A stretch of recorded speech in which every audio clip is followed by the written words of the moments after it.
everyone. Thank you for your patience. This is Lisa Feldman from the Student Information Systems Project team. We've got a bunch of people in the room, including tech support. Thank you, Carl. And we're going to get going on this webinar now. As part of this webinar, as you can see on the screen, I will be speaking a little bit.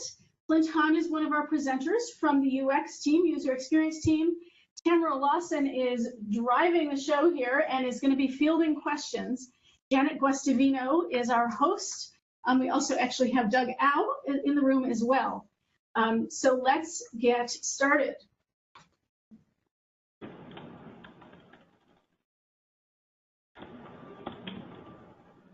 For today's agenda, we will present an overview of the SIS project, an overview of Go Live 5.0 to 5.7, the student experience of CalCentral, which will include questions thereafter, advisor's view as, and then questions thereafter. Please note, if you have questions regarding student enrollment, please save those questions for our next webinar about the student enrollment experience. That webinar is scheduled on March 14th from 1:30 p.m. to 2:30 p.m. Now, before we begin, please make sure your cameras are off, make sure your microphones are off. When you want to ask questions, click the chat tool, type it in the chat box, and press the enter key. Again, we will answer all questions at the end of the Student CalCentral Experience Tour and the View As Tour. Thanks, and now for Lisa.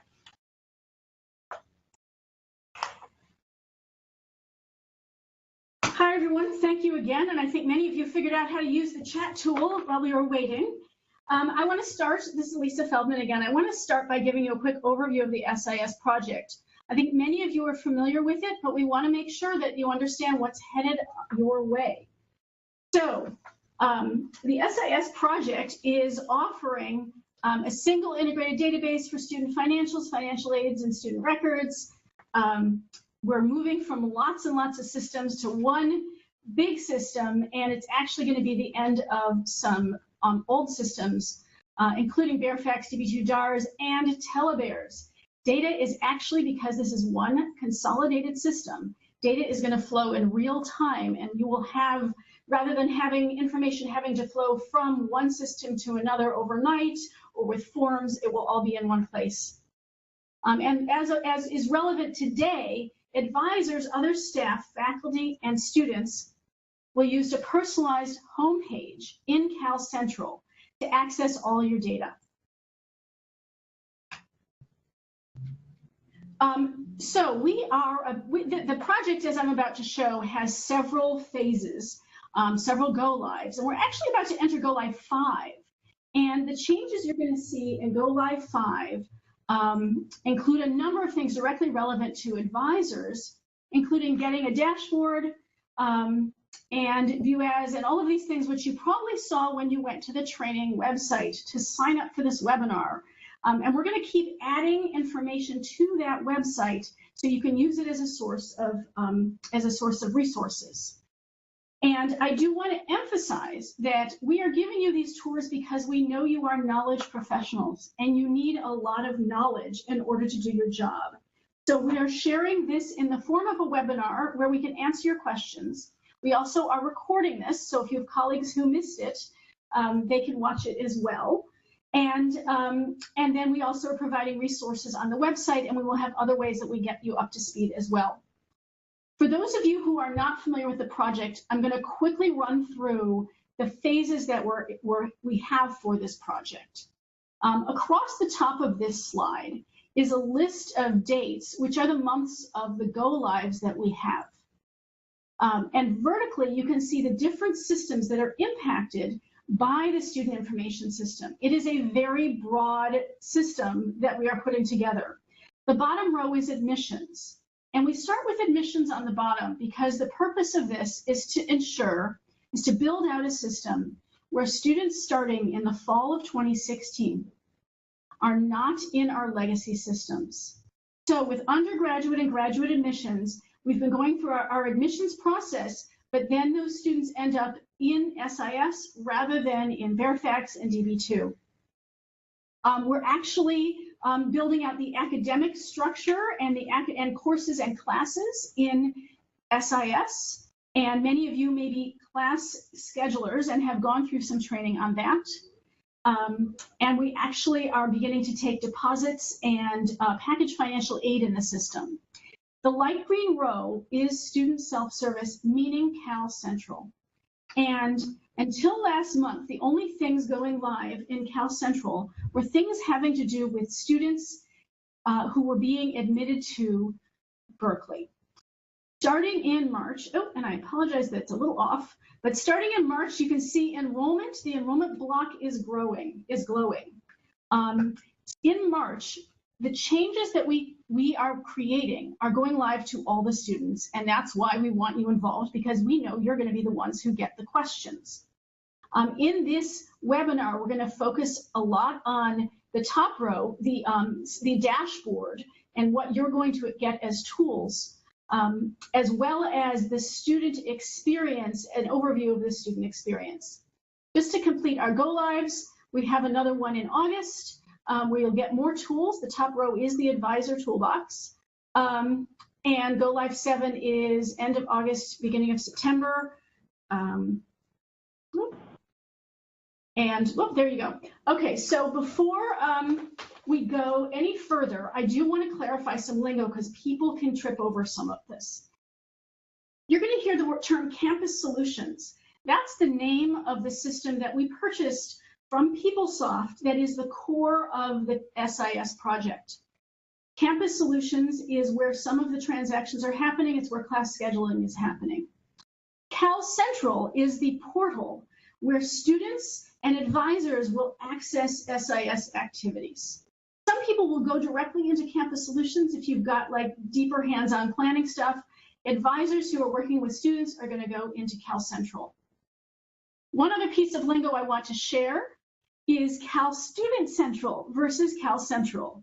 Of course, this is Berkeley, and we name everything Cal or Bear. And in this case, we have a place called Cal Student Central on the first floor of Sproul, which is a drop-in help desk for primarily undergraduates who have questions and need support. The focus has been student financials, financial aid, student records, enrollment. But students go there for many reasons. CalCentral, which does not have the word student in the middle of it, is once again the portal where students will access their activities, including enrollment, financials, checklist profile, and we'll be showing that to you today. And with that introduction, I'm going to turn it over to Flint Hahn to actually give you the student view of CalCentral. Thank you, Lisa. I am going to log in very quickly. Let's see, to CalCentral. One moment.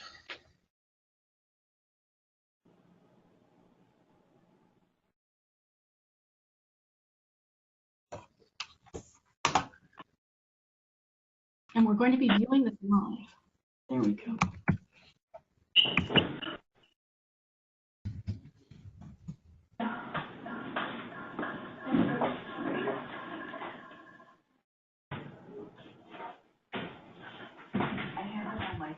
Log in real quick. Now, just a reminder that all employees, all advisors do actually have access to CalCentral now.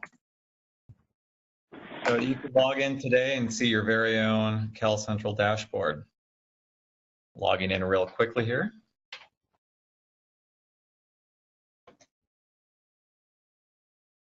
So what you're seeing here coming up is my own dashboard. This is what I see every day.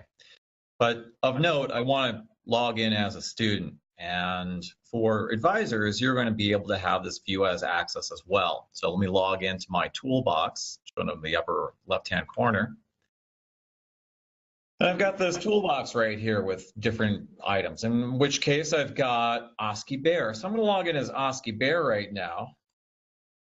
Put in my super secret password information.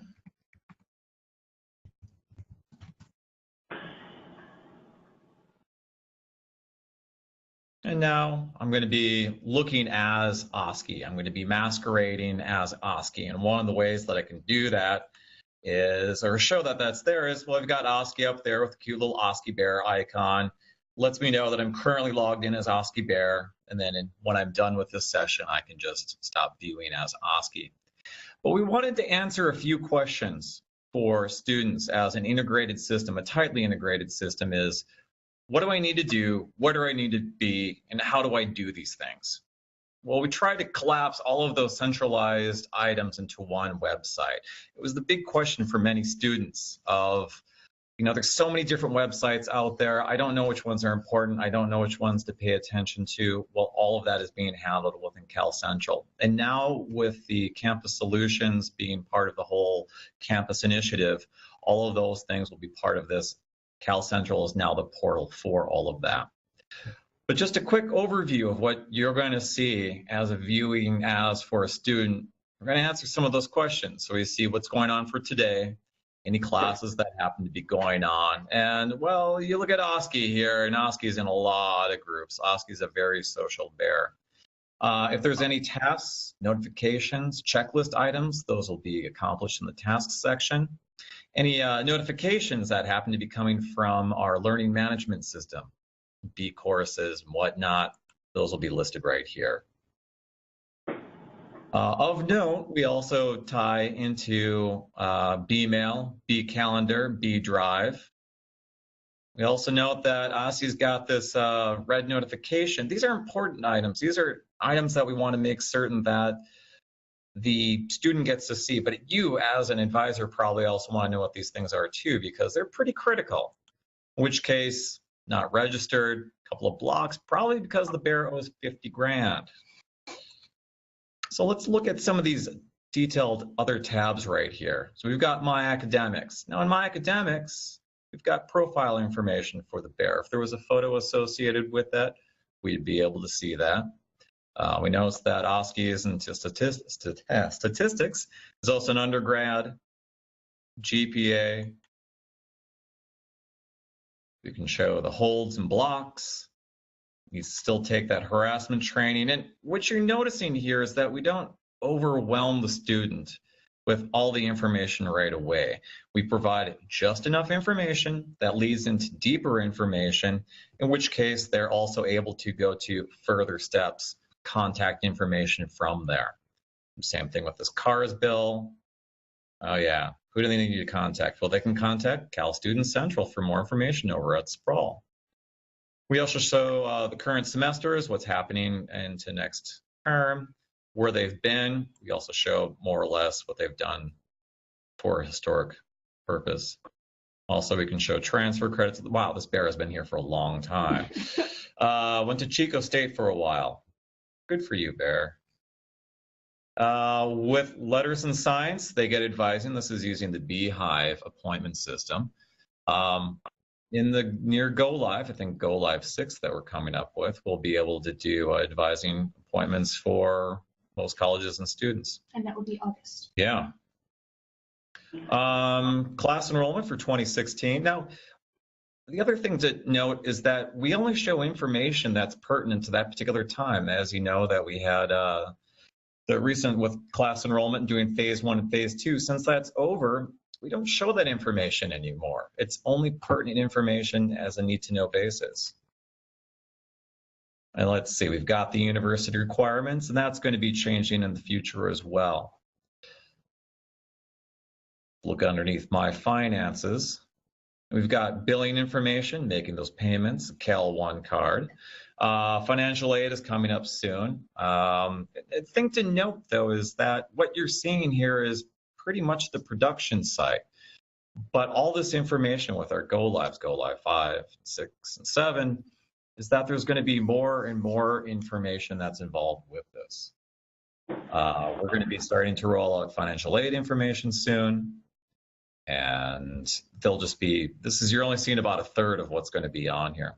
So let's quickly jump over the billing information right here. So this is the billing summary for this particular student. Again, selecting shows more information, any transactional numbers, what office it's coming out of. We can show different ways of placing the information, date range for this term, so on and so forth. Oh, yes? So, and Flint, I want to acknowledge that this is new for advisors. Yes. So right now we are viewing what a student can see, and advisors will have this as of March 22nd. Yeah. And I want to acknowledge there's a lot you can see here, and much of it is very personal for the student. Sure. And of course, we are all FERPA certified, and I want to just remind us all to be as mindful as we know we need to be when it comes to the fact that we will know so much more about students now. This is part of the campus's holistic desire to have holistic advising for students. So you will have more information, and we all know we will use this discreetly. Yeah, perfect information there. In fact, that's a bit of a segue too, is that we're also being able to provide more personal profile information on that. Profile information, their basic information, their bio information, mailing address, all that type of stuff will also be provided within that. So Flint, I wanted to know, just if you could step back for a moment. So advisors will be able to look up a student and look and view as them. How do they get to look up a student? What is the process of getting into this screen? Good question. So let me, I'm going to log out. We're going to walk through that process again, because I know that I did it a little bit fast. But here we are, as this is what you as an advisor are going to see. You're going to have different items up here compared to a student. I'll show you that. I'll kind of go back to that. But what you're going to have is this thing called My Toolbox. Underneath My Toolbox will be this, what we call a card, but it's the View As card. You can put in the user ID or student ID. In this case, I just happen to have some saved already. How do we know a student's ID? Good question. If you click on Campus Directory, they'll go to the Campus Directory. You do a search. In this case, if we did a search for Oski the Bear, it'll have their user ID as well as their student ID. You can just plug that information in there and hit submit. Now we'll make the tools a little bit more powered in the future, that you'll probably be able to put in a name. That'll come in handy in the future. And that'll come up as in a few months, couple months. So just to follow through with that, I've got Oski Bear's user ID right here. I just hit the submit button. Now I'm Oski. Now I get to see everything about Oski. Again, I can see that I'm currently logged in as Oski, and whenever I'm done, I can just hit stop viewing as. Okay, thank you. Should we pause and take some questions? So the first question is, how will students get notice of this new system and trained on its use? Okay, this is Lisa. I can answer that. So CalCentral, we have the great fortune that CalCentral has been in existence for years, and the CalCentral team actually has a student communications team that communicates things with them. So our communications team for the SIS project and the CalCentral communications team are working very closely to get the word out. And you're about to see a big campaign. We're actually going to use as a tagline the fact that telebears is going away. We have learned that students, when they see telebears, they pay attention. So we're going to have emails from campus, emails from us, emails from higher people, but as well, we're going to have students speaking to students. We've got a postcard that's coming out that's going to be handed out in sprawl. And of course, you are part of our channel for this. So as you're working with students, it may be that you say to them, have you logged into CalCentral lately, and actually help them understand that these are the changes that are going to happen. Will this introduction of it be a part of CalSO? CalSO, yes. It's going to be part of CalDay and CalSO.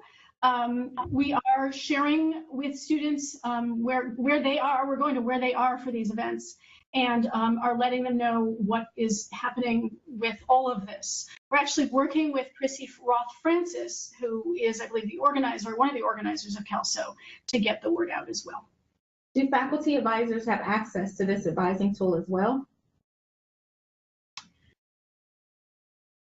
So the answer is yes, but faculty advisors is something that we are working on defining.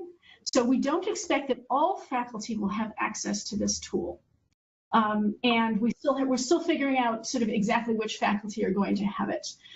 There are some restrictions that you probably know even better than I do about concerns about faculty seeing grades of students for other classes. So we're actively sorting that out. We don't have a clear answer on how that's going to be implemented yet. Is it possible for a college or department to post notifications for students? This is Lisa. I seem to be answering all the questions. Okay, so right now the notifications, so on a student's front page, they can see tasks and notifications. Right? Is that correct? That's correct. Bringing it up. These are being managed and coded centrally right now. So I believe for undergraduates, it is Chrissy Roth-Francis who is coordinating much of this. And for graduates, we are working with GradDiv. If you are a graduate advisor, we have on the SIS Project website, as well as on the GradDiv dashboard, the grad dashboard, we've posted the list of messages that are going to be posted for grad students, but grad advisors and grad programs have some individualized messages that they need to get out to students, and you should continue to do that in the old way. Does everyone have access to Beehive?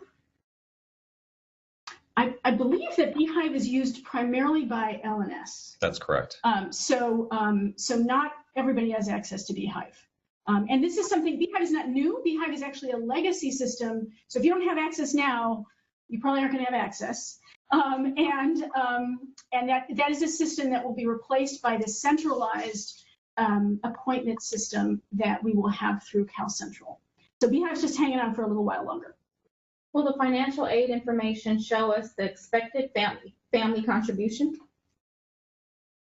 I'm turning to Flint for this one because he knows that card better than I do. I know, and I believe that it does. I'm fairly certain that it does include that.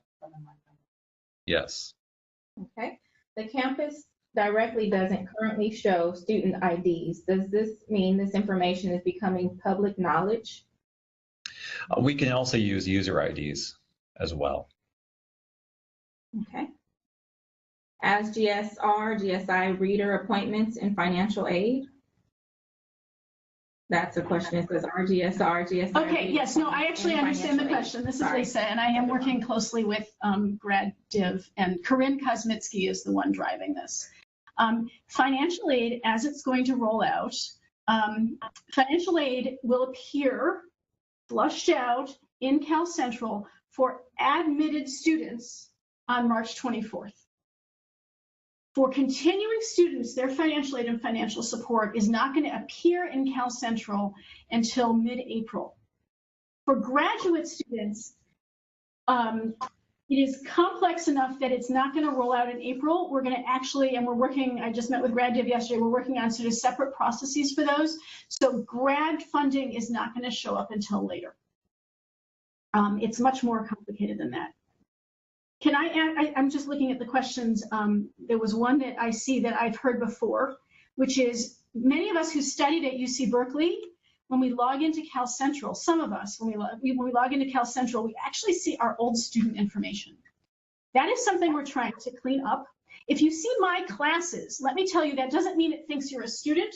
That's on everybody, all staff members' pages. So that doesn't mean it thinks you're a student, but you need to actually send that into shared services as a bug so that we can get you reset, because we know there are instances of this happening across campus. So thank you for asking for that. That happens to me, in fact. Oh, really? It's looking for my classes, and apparently I'm not enrolled yet. Yes, you're not enrolled, but some people, faculty, when they under my classes, are going to see the classes they are teaching. Correct. So there's a little bit of confusion there. Because what timeline is the timeline for notifying students of all changes? I can't rattle off the dates now. I know we've got the first phase of it coming out next week, and we're just we've got communication staged pretty much every week through mid-April or through April because of as you will know in the next webinar, because of the changes with enrollment. Okay, will admissions have a page on CalCentral that shows real-time receipt of receiving transcripts and posting new credit?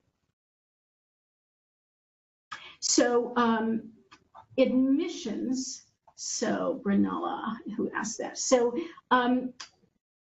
admissions is not using CalCentral as a portal. Admissions is using SIS, using campus solutions, as well as undergraduate admissions is using Slate. Graduate admissions are using their own systems. I'm guessing this might be related to transfer credit, and transfer admissions is going to be on the same timeline as before. I think, Brunella, if you could send me an email, lfeldman@berkeley.edu, I will get you the answer to that. Because it's not clear to me what the question is. We might not have the people in the room to answer it. Okay, and those are all the questions I have for right now. Okay. Do we want to, Janet, do you want to add more to this experience? There were a couple of things I wanted to point out. Okay, can we, we're going to swap out Janet Sure first, can. and Janet's going to point out some more, in CalCentral, right? In CalCentral? In CalCentral. All right. Log back into CalCentral then. Or actually, would you like to log into I'm going to log CalCentral? into CalCentral. All right. Thanks.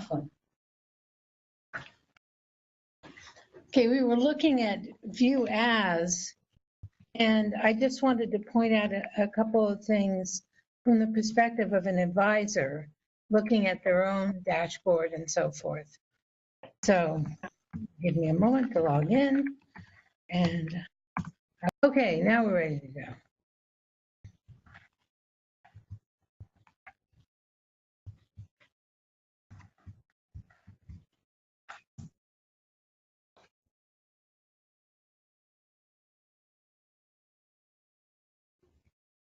Okay, Flint commented on the connect capability under in the middle section of the dashboard for students.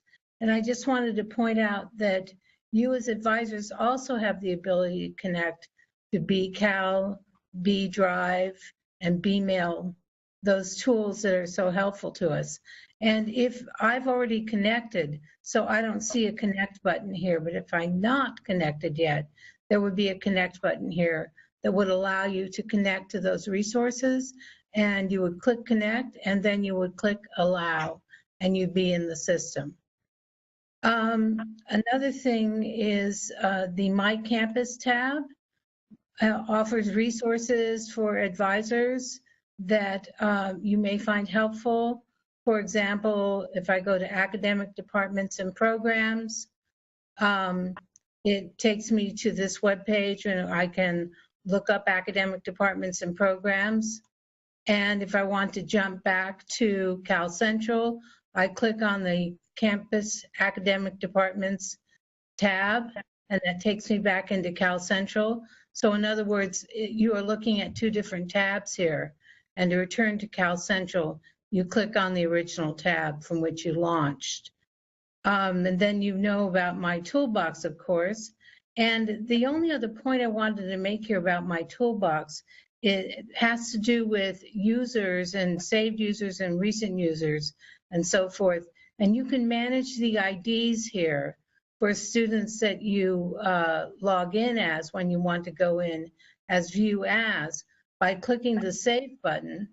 And therefore, this will always be here under the saved users and easily accessed. And then down here, we have the recent users, which you can clear or ultimately are replaced by more recent users. So if there's anything that you want to save for repeated use or repeated access, make sure that you save them. And of course, if you no longer need the saved users, you simply click delete, and that removes the student from that list. So that's what I wanted to share with you about working as an advisor in CalCentral. And I'm going to switch over to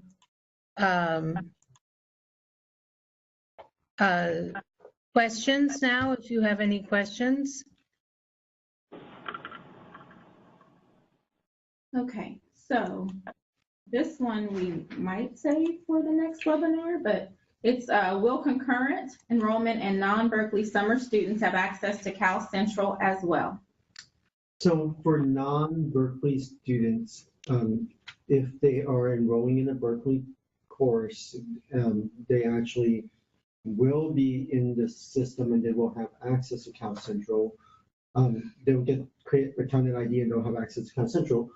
However, for concurrent enrollment students,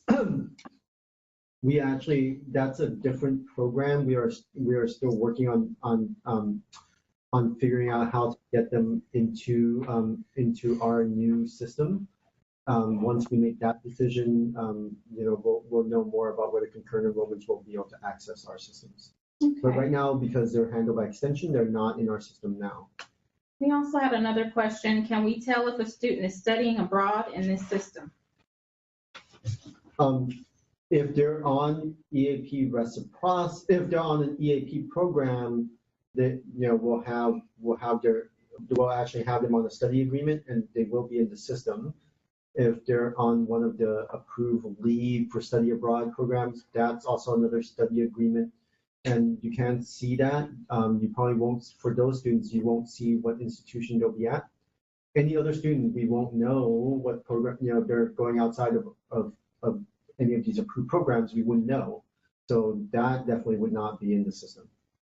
Okay, and what is the reason for having the UID listed for rather than the SID? We wanted to be inclusive for all different types of ways to find a student, and we'll be exploring putting in just their name as well. And UID is actually the easiest one to find, at least if you're starting from scratch, because it is the one that's listed publicly in the directory. So, so that's sort of why we started with UID. Well, and other folks are also using this too outside of advising. And is there no way to find a student unless you have their SID or UID? You can either look it up in the directory, but one of the features that we are going to be releasing soon is a student lookup card that's going to be found on the advisor's dashboard, in which case you can put in their user ID, their student ID, or just their name. Are there any limits on the number of SIDs or UIDs that I can save? None at all. You can have as many as you want. And may I message all the students in my saved list, i.e. all students in my major or cohort? We don't have messaging capability at the moment, but that is something that we're definitely looking into in the future. Yeah, we definitely know sometimes you want to reach out to your whole list of advisees all at once, and that is not something that we've got coming up in the next month or so. Can you tell us the beginning and end dates of phase 1 and phase 2? Yeah, so for now, phase 1 will start, actually not for now, but phase 1 will start on April 18th. That will then end on July 15th. Phase 2 will then start on July 18th and end, I believe it's August 15th. It's the Friday before the term begins, not the instruction begins. And we'll students. Wait. Okay. A key piece of this, though, is one of the changes for this that this project enables is that Telebear's windows, and obviously it's not Telebear's anymore, there's no closing of the window. So students will have appointments to register, but instead of it being an appointment with an end time, they can register anytime up to the closing of the entire phase. And the students we have told about that are very pleased with that. Yes, and the system actually will be open, as far as I know, 24 hours. So if they're overseas or something and they're trying to get in, they don't have to go in right at the beginning of their appointment time, but anytime after that for the remainder of the phase, they will have access to enrolling. Okay, and will student enrollment dates be staggered like they were in Telebear's? The start dates the start of the appointment times will all be staggered. So that's to give priority to all of our various populations. And we are running enrollment appointments outside of the priority groups based on terms attended, fall and spring terms attended at the institution. So Okay. it's different than total enrolled units, which is what we used to do. Lisa, did you have a comment? Nope. Okay. Will readmitted students also be directed to use CalCentral to complete their onboarding back to the university? So at this juncture, students who are readmitted still need to, well, their application for readmission will still be on paper for fall 2016 because that's already happening now. Once they are readmitted, they will go through CalCentral. They will have access to CalCentral again, and that's where they will continue all of their other activities. And will they have the same checklist items as new undergrads? No. Okay. They're readmitted. They don't have the same status as a new undergrad. They may have other checklist items like submitting an SLR, but they won't be in the same population as Okay, and we have probably about 2 or 3 minutes left. The two last questions are, can students still use preferred names? Yes. In the enter profile in CalCentral, there is the option of putting in a preferred name. When writing literature regarding course enrollment for new student, etc., what should we call the course enrollment system? Obviously, we all need to replace telebears everywhere. Yes. This is one where we actually currently are planning to call the course enrollment system CalCentral. We've made a decision not to create a new Cal something or other or a new Bears something or other, so we're calling it CalCentral.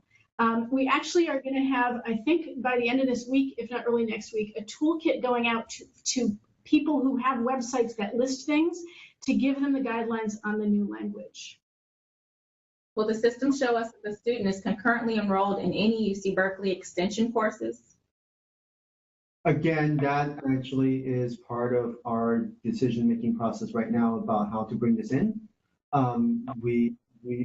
If they're enrolled in a course, we hope to be able to show that. At what point in time we'll be able to show the concurrent enrollment, we don't know yet. We're still working out with Extension how this whole process will work. Will the March 14th webinar on the student enrollment system show us how students will enroll? Yes. We will show you the process by which a student will use, will start in CalCentral and go over to the enrollment shopping cart that's in Campus Solutions. Okay. We're going to pause. No, I just wanted to say thank you all for attending the webinar, and we will see you at the next webinar on student enrollment experience on March 14th from 1:30 to 2:30 p.m.